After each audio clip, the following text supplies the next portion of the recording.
I'm not really proud of myself for using Tinder, but I was losing all hope in my dating life.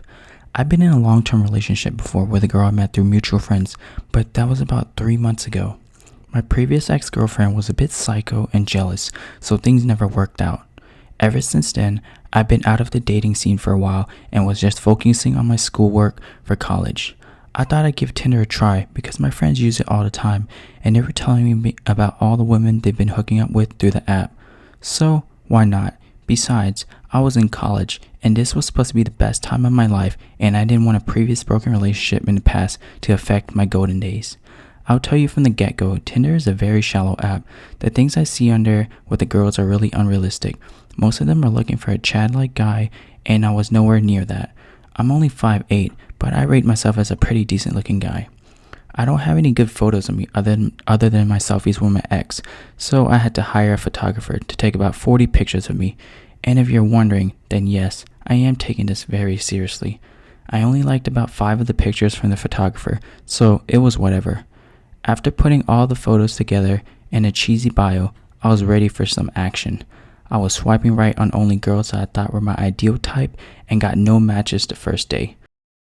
But nothing.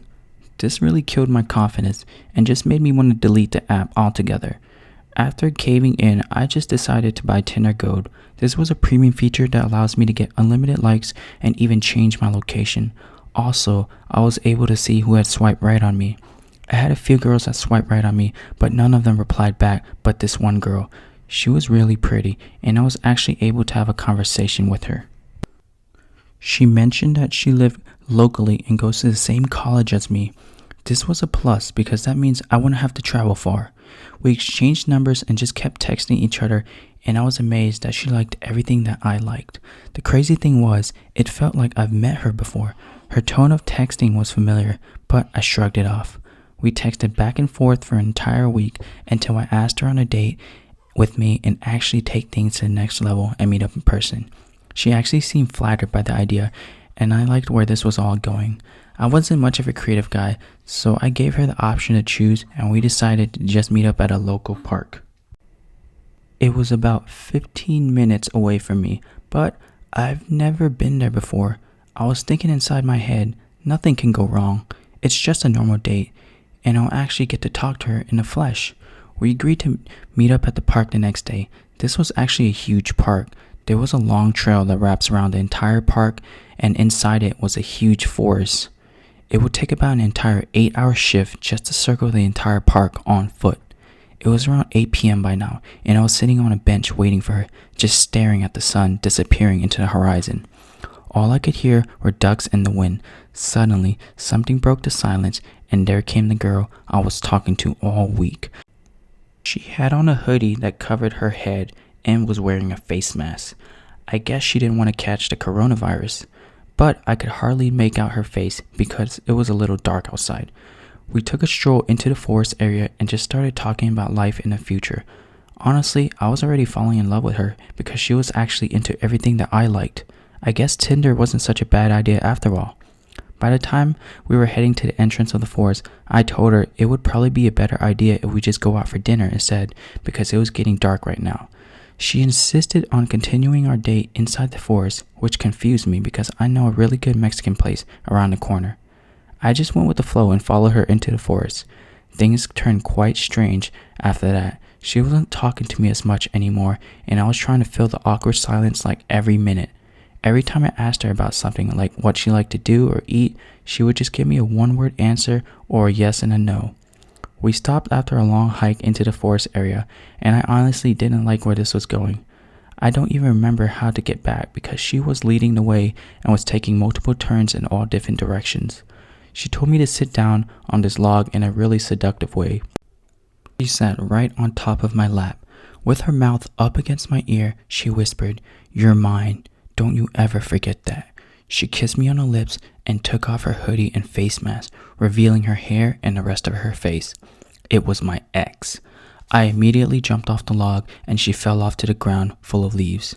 I screamed and shouted, "What the hell, Jesse? Why are you here? And how are you my Tinder date?"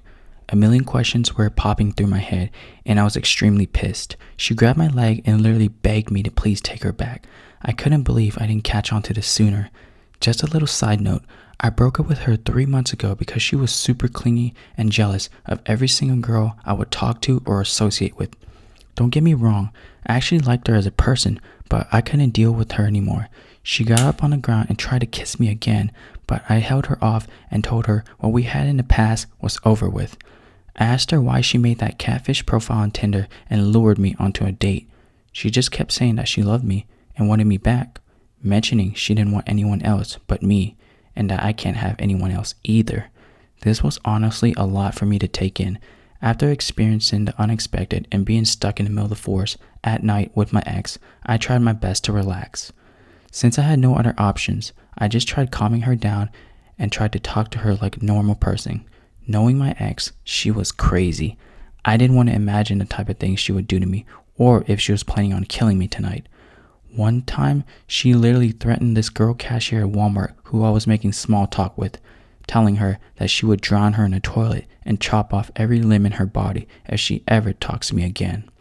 I told her to take me back, please, but in a nicer tone, and even flirted back with her just to increase my chances of survival. She was digging all of my corny jokes, and I had her laughing all the way back to where we came from. I was a bit of a charmer, so it worked out in my favor. I told her, let's go back to my car and have some fun. We both kicked the back seat and had music playing in the background and just talked about the past and how much fun we had together. We ended the night with a full-out makeout session and steamed up the entire car. I didn't think I'd see myself do this again, especially with my ex. We both left that night, and when I got back to my dorm, I just contemplated my entire life. What was I doing? I opened up my Tinder, ironically, and checked the catfish profile she matched me through, and it completely changed. It went from Ashley, who I originally thought I matched with, into Jessie, my ex. She changed all of her profile pictures back into her actual pics. When on earth did she do this, and why? Honestly, I was taking in so much from earlier and just wanted to rest my entire brain. Maybe it was just all a dream, and I knocked out on my bed. Upon waking up the next morning, I checked my Tinder profile, and it was definitely no dream. Jessie's profile remained the same, and everything that did happen yesterday actually happened. I woke up to a blown up phone with text messages from her, all saying how much she enjoyed last night and just wanted to see me again. Keep in mind, she was blocked from when I broke up with her. I didn't want anything to do with her anymore, so I blocked her and unmatched with her on Tinder. Last night was just a one-night stand with her, and whatever happened there stays there. So I just kept swiping and actually matched with someone that goes to the same college campus as me. From her profile, she was actually a normal-looking girl, and we kicked it off. I asked to FaceTime her the following night just to prove she was real, and I got what I asked for. The exact same girl on the profile, and we laughed and joked all night long. We even scheduled a date to go bowling the next day. I was ready to actually date a normal girl for once. Just forget about the past and have fun. When the day finally came, I drove to the bowling place and waited at the entrance. When I saw her come, she was just like her pictures and on FaceTime. Her name was Nicole, and she had the best smile ever. I even volunteered to pay for her bowling shoes and the whole date. We were having a great time, and I really think this girl might be the one. We were having a blast until she excused herself from the bathroom, and while she was away, I texted my buddies on the group chat and told them about my date. They couldn't believe it either. I was actually back in a dating game.